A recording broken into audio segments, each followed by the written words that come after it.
Cricut Joy won't connect to PC via Bluetooth, Windows 11. Step 1. Click on the Windows Start button and go to Settings. Step 2. Open Devices option. Step 3. Ensure that Bluetooth is turned on. Step 4. Click Devices, then scroll down to Device Settings. Step 5.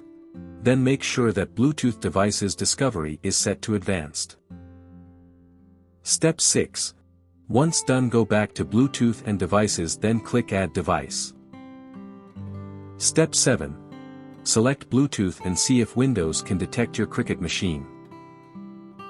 For more such help and information, visit us at www.mannymaker.com or call us at +1 786 866 5932 +44 020 3983 0480.